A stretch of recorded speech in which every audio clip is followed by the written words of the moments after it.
Catherine, Hi, hi. How are you? I'm okay, thanks. Did you and Jack practice during break? Very good. And Jill,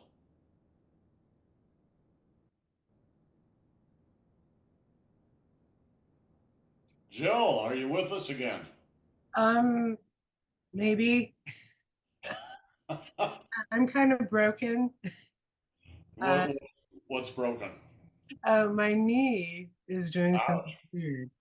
Um, it doesn't hurt precisely, but it's like there's a tremendous amount of pressure behind. There's a what? There's a lot of pressure behind the knee, and if I move slowly, it's okay. But there's So you're saying there's pressure behind the kneecap? yeah, So it's the bursa, maybe. yeah, I don't know. The And stack. so far as I know, nothing happened. It happens once in a while. It's happened to me. It happens to Annie once in a while Uh, too. Just be very gentle with it. yeah, Don't put any extra pressure on it, yeah. and just be very gentle with it. And you have a cold. Actually, it's the tail end of COVID. We had Oh, ouch! COVID Christmas. God, everybody has had COVID this week. We didn't, but a Uh, lot of our friends had COVID over Christmas. Nasty. hmm Yeah, All Chris. right, make all that go away. We're gonna do Tai Chi. All right. Okay, so what I'm going to suggest we do is just continue with what we were doing with Catherine. Jill, just jump in. Um, I don't remember. Jill, do you have the whole form? Have you gone through the whole form before? Several times, uh, a few years ago. A few years ago. Okay, Yeah. so it's a good refresher for you anyway. And Catherine is still learning this. I'm sure, I'm going to guess, that you guys have not studied the new website. All Um, right? But it might be worth your while, especially to go look at the Tai Chi program. Because what I want to do is kind of rationalize it a little bit. Now, listen carefully, Catherine, because this applies to you. Um, the only way I can see to do this via videotape, for me anyway, is to make it a 4-year program. 2 years in beginning Tai Chi and 2 years in quote unquote advanced Tai Chi. In both classes, it's going to focus on the 24, which traditionally is just the beginning form. So we're calling it advanced Tai Chi, not because we're doing an advanced form, but because we're taking an advanced look at the beginning form. What form you do doesn't really matter. What matters is that you slowly go through each of the levels you need to go through to really understand what it is you're doing. If you can grab that, it doesn't matter what form you grabbed it with, because that stuff is the real, those principles are the real essence of Tai Chi. Then, if you've got those, so not only do you understand them here, but you understand them in your body, then you can apply them to any form you want, whether it's an open-handed form or a weapons form or even push hands. So I divided it up into 8 different levels. Four for the advanced, four for the advanced, and 4 for the beginning. The first level for the beginning is just to get the outer choreography, just to get something. Of course, it's going to be far from perfect, but that's okay. You've got to have something to start with. And that's really where Catherine and I are. We're about, in fact, we are exactly halfway through the form. So, what we've been doing, Catherine, what we've been doing in the past is mixing up a bunch of levels. I like that.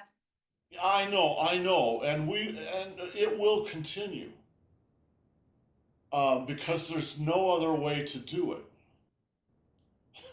I'll explain that in a minute.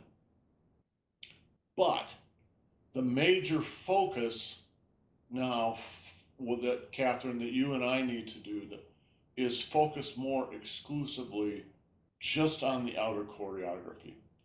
It will speed things up considerably. It will allow you to finish the form more quickly. And then you come back and you do it again. And you go on to level 2. And then you come back and do it again. And you go on to level 3 and level 4. Then you move into advanced Tai Chi. So you'll be in the 11 o'clock class instead of the 10 o'clock class. And you go 5, 6, 7, and 8 that way too. Now here's the kicker.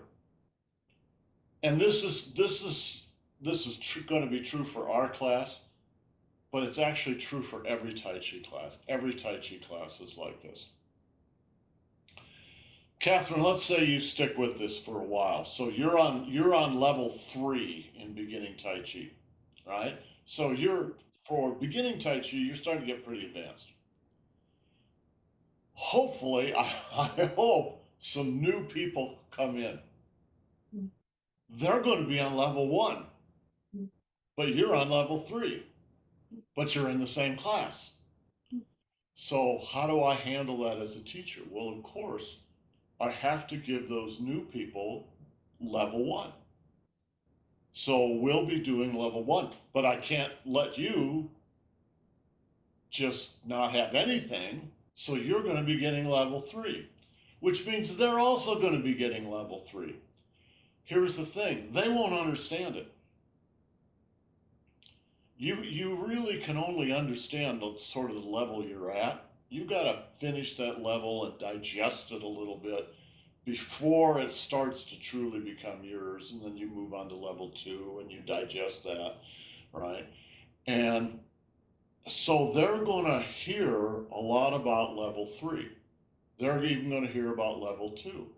They may hear some stuff about level 4, but it won't really click with them until they've had a lot more experience. But this is true in every class. I can remember it in Master Zhang's class. When I started in Master Zhang's class, I was awful. I had no idea what was going on. And they were doing not the 24, they were doing the 48. And they were already, when I walked into the class, they were already on move 32 or something. So they were 2/3 of the way through the form. And I was like, looking around, trying to copy what people were doing. And I just had no idea what was going on. That's why most people quit Tai Chi. Because the traditional way of teaching is not, oh, I'm going to do a class that's going to start on August 1st, and then we're going to do 1, 2, 3, 4, 5, 6, 7. It's not like that in China. I mean, it is kind of now in the modern China, but in old China, which is the way I learned,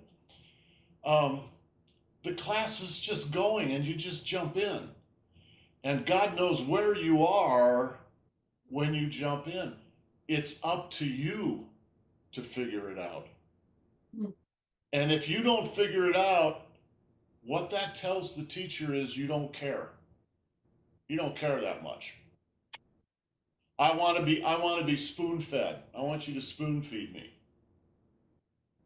But that's just not the way old Tai Chi was. It was something that truly was up to you.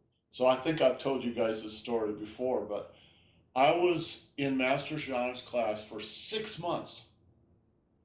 And in all that time, he only spoke like about 4 words to me. Twice in 6 months, he said, "Good morning." That was it. I got no additional help. He never talked with me. He didn't avoid me. He just wasn't talking particularly with me, right? And I was desperately trying to get, I was doing okay with the moves that he was teaching us. So 32, 33, 34, 35, 36, 37, 38. Okay, I was doing okay with those. But the whole beginning of the form, I had no idea what was going on, what I was supposed to do, what I was doing, why I was doing it, etc., etc. So after 6 months, one day after class, the regular class, I'm working on something, and all of a sudden I feel this iron grip on my wrist from behind, right? And he pulls me around. It was Master Jean. And he pulls me over to the side of the practice field, and he spent almost an hour with me teaching me the first few moves in the form. That's really traditional. That's the traditional way of doing it. You have to be very patient, and you have to really fight, because you've got to convince the teacher that you really want this. He's got to believe that you want this, or he's not going to spend any time with you. That's just the traditional way of doing it. And Master Zhang's a nice guy. Master Feng's was a nice guy. They honestly were very nice people, but they didn't give you anything for free. All right, you had to convince them that you truly wanted it.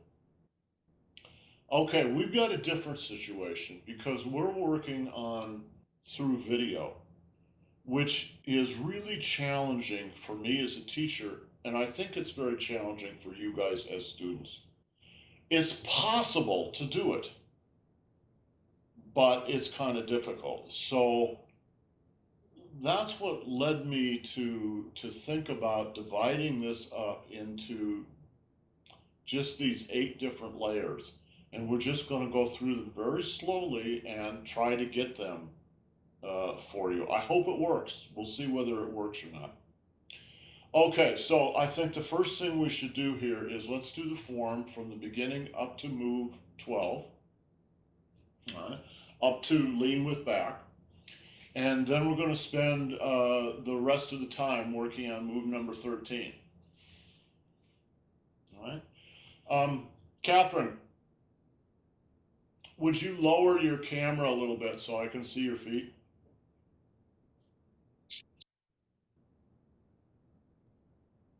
Yeah, that might be. Now it's too low. I can't see your head.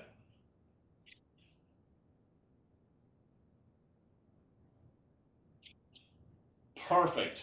Okay, perfect. Jill, I think that will work when you move back into that space there where you like to work out. Just be really careful with your knee. Yeah. And I also, one of the dependencies for me is I got to clean this room out because I don't Yeah. have space to do more than one quadrant at a time.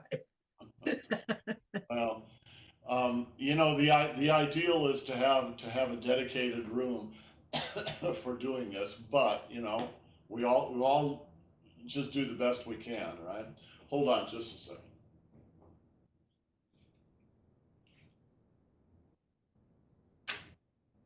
Okay, from the beginning up to move 12, lean with back.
All right, so that's the next move. So the next move is 4 punches in a row. They go 1, 2, 3, 4. All right, watch. All right, first, just relax.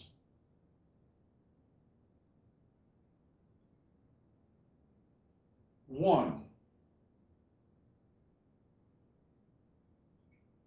2, 3,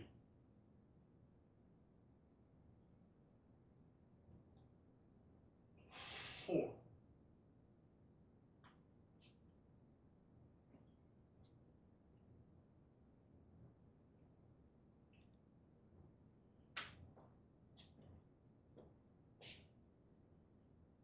So the first one is a backhand. All right. My weight is on the right side. Shift your weight to the left side and then come back. Boom. Very simple.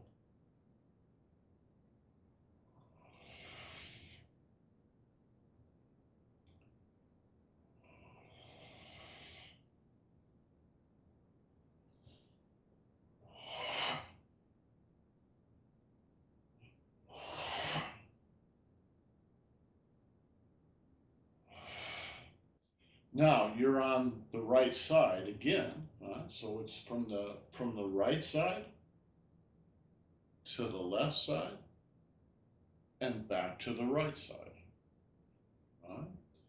So it's relax, wind up, hit. Relax, wind up, hit.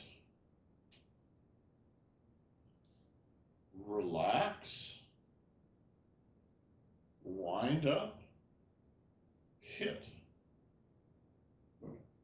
When you're doing a backhand like this, you're probably punching somebody in the nose with the back of your fist. All right. Relax, still on, everything's on the right side. Just relax on the right side. Go to the left side and back to the right side.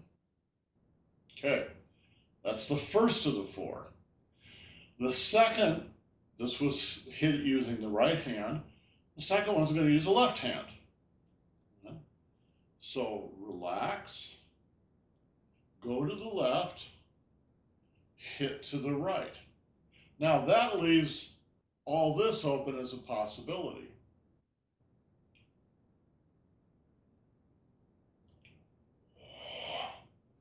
So you can think of this, the second punch, as just following up on the first punch. So the first punch, you're going to flatten this guy's nose. The second punch is going to hit him in the temple.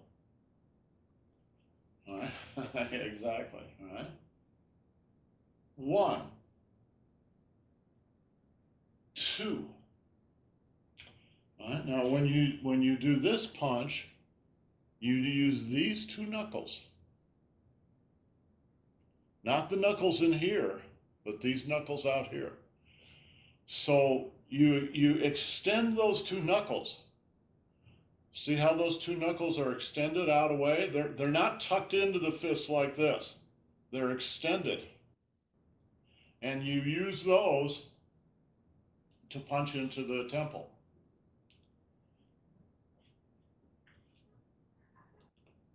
Relax on the right side. Go to the left side. And backhand, followed by a punch to the temple. Now, what happens with the other hand? This is an important principle for all these punching sequences. You never do something with just one side of the body. You always use the other side of the body as a counterweight and it's often punching at the same time. So I want you to watch this elbow.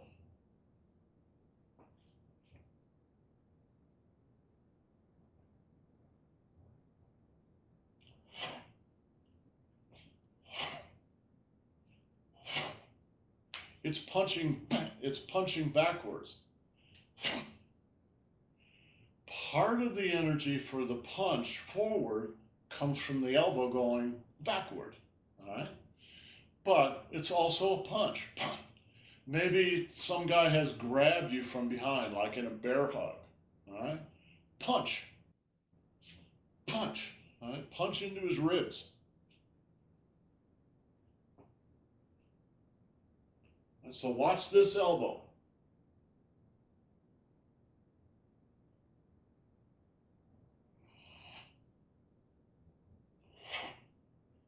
Punch and then punch again. Backhand, elbow.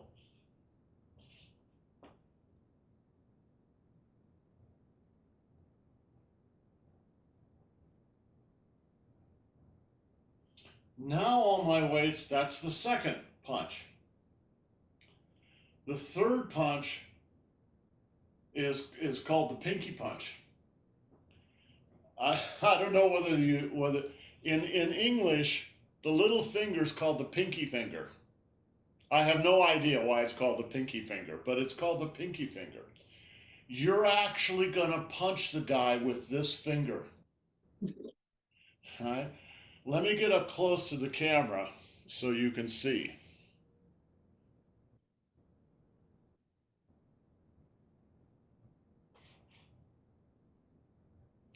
That knuckle,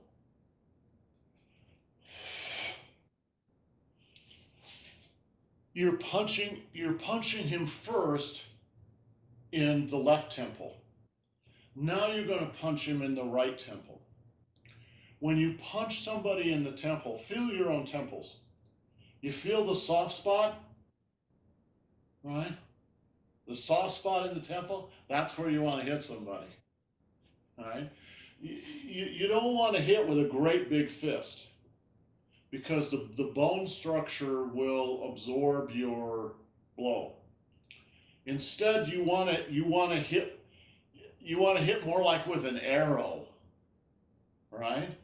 So that's why on this side it's just these two knuckles, and on this side it's just this one little knuckle. All right, the hand comes backwards and boom into the temple. When you box, all right, when you box with someone, you know, in modern boxing, you know that everybody wears gloves, right? Mm. Do you know why they wear gloves? It's not to protect the other guy. No, it's to protect their knuckles. It's to protect your fists. Mm. Because if you start slugging somebody, you will break every bone in your hand. Right? This is another way to protect your hand. You're not trying to slam someone with a fist like you're John Wayne in a movie. Instead, what you're trying to do, you're not trying to knock someone out with one punch. You're just trying to chip away at them. All right? Punch, punch. You're not trying to kill them. You're just trying to whack them a couple. You just whack, whack, whack, whack, whack, right? Whack, whack. You're just trying to discombobulate them. There are punches that are stronger. So the fourth punch in this series is going to be quite a bit stronger.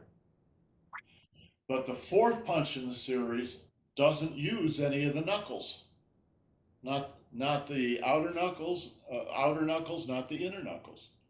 It's going to use the side of the hand, all right, called the fish's belly.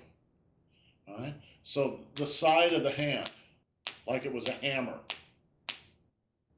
So watch.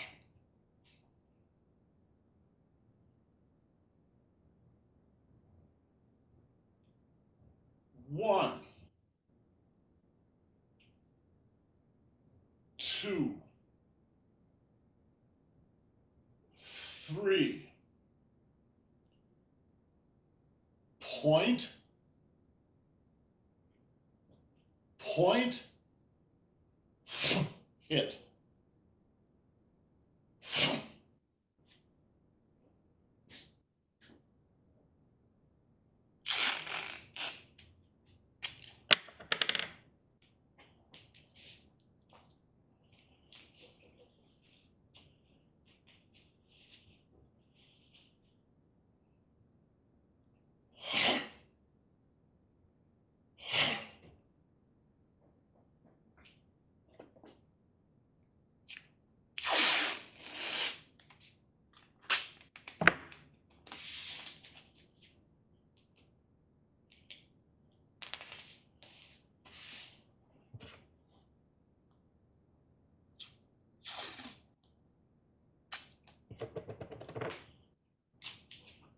I don't know what happened to my big white tape, but we use the small white tape here. That's my Dan Chen.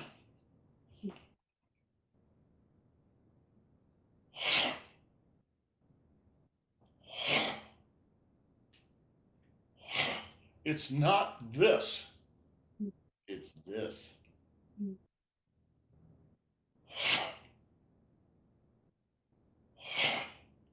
Watch the elbow. Snap. So what are you doing with this hand? Well, you're hitting somebody, and you can be hitting them anywhere from right above the knee, right in here in the hip, or right here in the belly, the bladder. Knee, hip, bladder. That is a real pounding blow. But when you use the side of the hand, there's a lot of meat there. So if you do it correctly, you shouldn't break your hand. If you hit too hard like this, you end up breaking your own fingers. So rather than using the fist like in a modern movie, you just use one knuckle. Pop. You just pop them a little bit. Have you ever been hit in the nose? Mm. Well, don't go out and have somebody hit you in the nose, but I can tell you, when you get hit in the nose, that's usually the end of the fight. It is, and you don't have to hit somebody hard. Jill, have you ever been hit in the nose? Yes, How was it? not pleasant. Not pleasant. Very, very unpleasant. It's very unpleasant. Sometimes you might be in a fender bender in a car and end up smacking your nose into the dashboard or something. It's devastating. You don't have to bam hit somebody like that. All you got to do is smack them just a little bit. It's the same with the temples. The temples, the nose, and the throat. Catherine, does this make sense? Yes. Okay. All right. Well, let's go over those 4, and then you can practice later today, and then tomorrow we will spend some time really practicing these and go on. All right. But from the end of move 12, lean with back.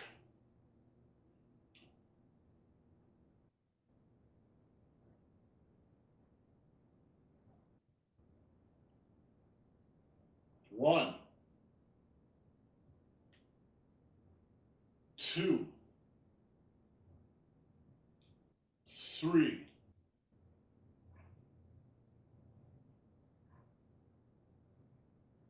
4. You point at what you're going to hit, and then you hit it. Why do you point at it? Part of it is to help control your own energy.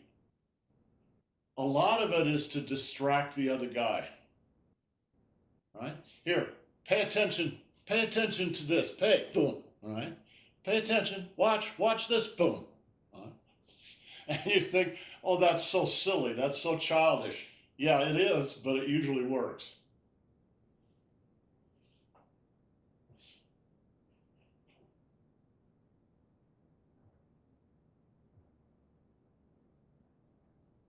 One,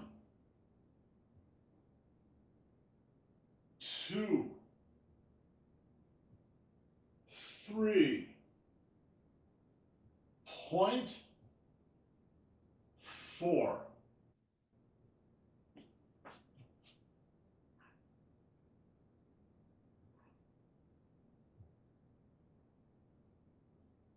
One, two,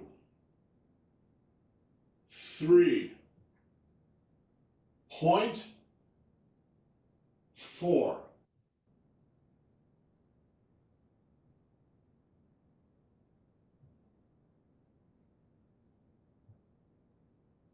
One, two, three. Point, 4.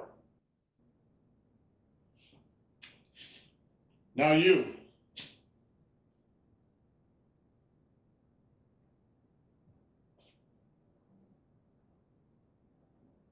One,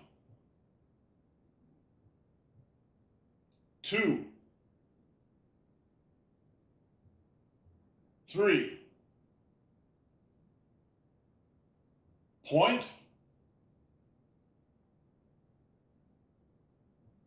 4. Good. Remember, it's not punching forward, it's punching sideways. Yeah. Pop. All right. Pop. Can you do it again, Malcolm, once? Sure. Jill, did you have a question? Yeah, I did actually. So are all the punches are hitting to slightly to the right, not to the center? Or- Well, the first two are slightly to the right, but they're kind of more or less in the center. In Oh, fact, the first 3 are. The fourth one is a little bit more over at 45 degrees, okay. or even 90 degrees.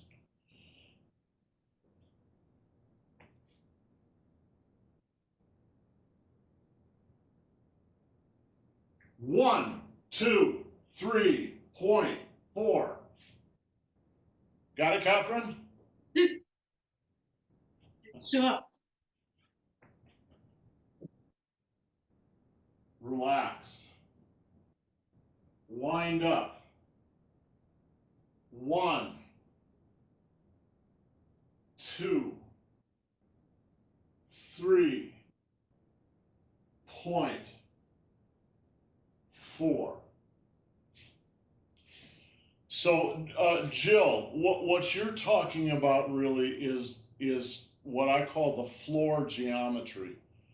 What is the geometry of this move? So let's finish with that.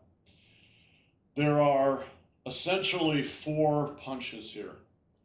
The first 3 are to a guy, excuse me, to a guy standing right in front of you. But the fourth one is off at an angle. So let me demonstrate.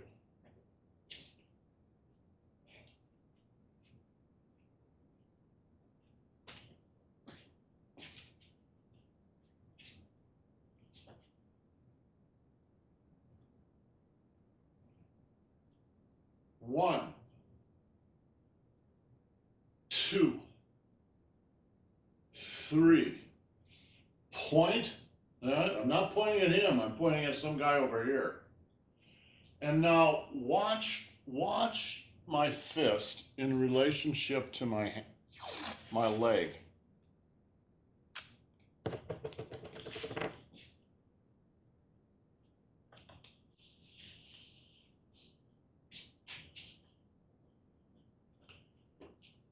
I'm pointing where this white line is going, right?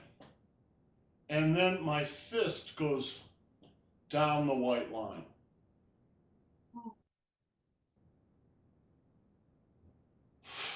You could say it's going down my thigh. All right? So the first 3 are really right straight in front of you. All right? 1, 2, 3. And then the 4th one is over to the side. Boom. All right? Point, boom. Boom. All right? It's not out here, not out there. It's right down your own thigh. So what you're doing is taking the energy of this red line. That's the right quad, the right hip joint. And you're going to snap that energy of the red line down the white line and use it to hit this guy. You can hit him low, right above the knee. You could hit him in the hip joint, in the valley there, right? Well, not quite in the valley, a little bit forward. That'll paralyze the thigh. Or you could hit him in the bladder. But in any case, you're going down your own thigh, so to speak. And in a sense, what you're doing is you're not punching from your shoulder. You're punching from your hip. So you can think of the hip joint winds up and then it snaps forward. And when it snaps forward, it just throws your hand.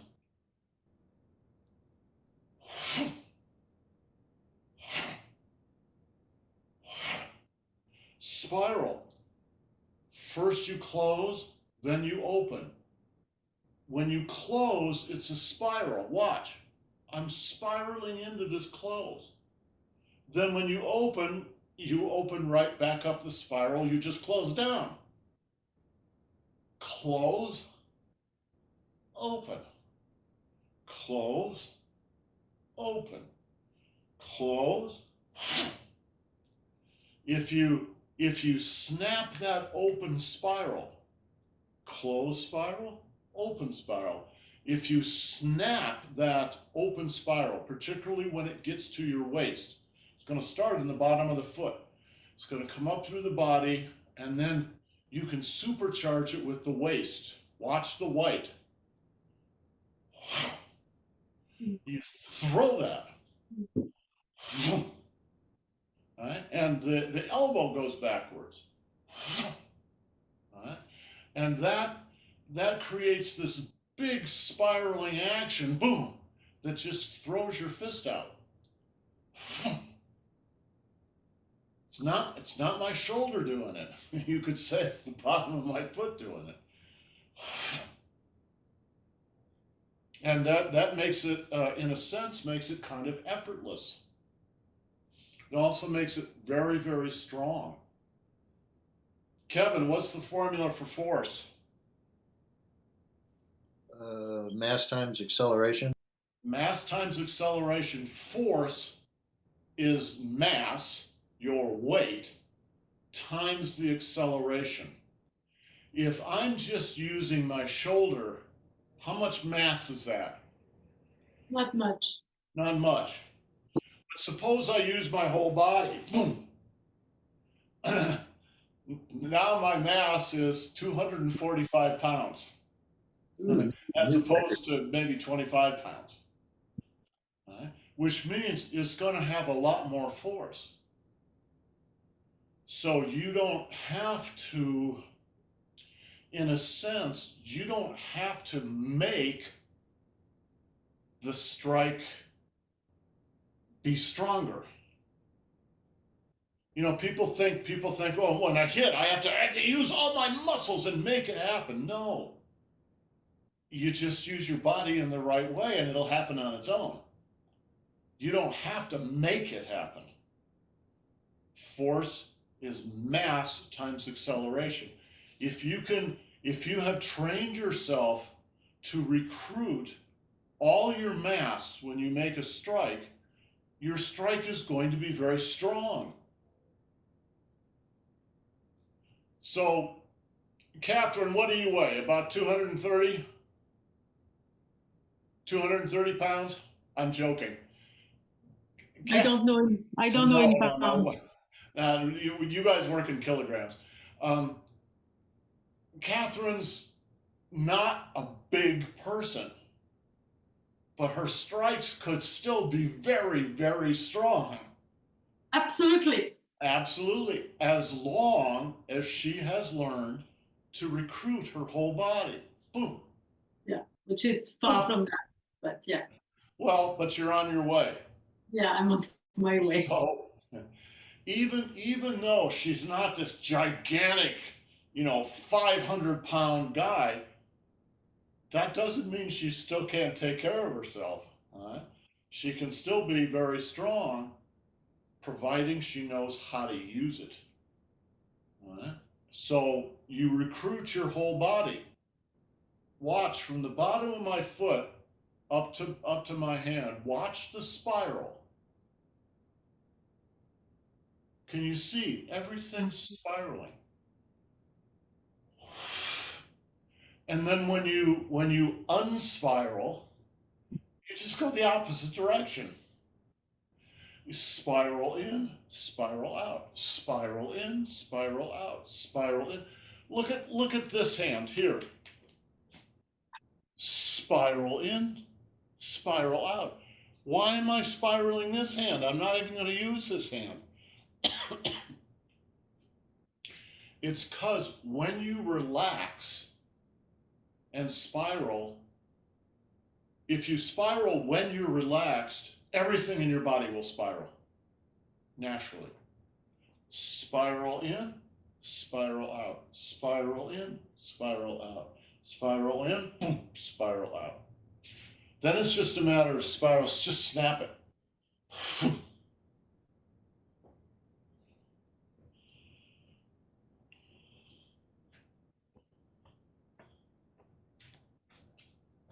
Right? It's just like my little toy, right? Snap, snap, snap, snap.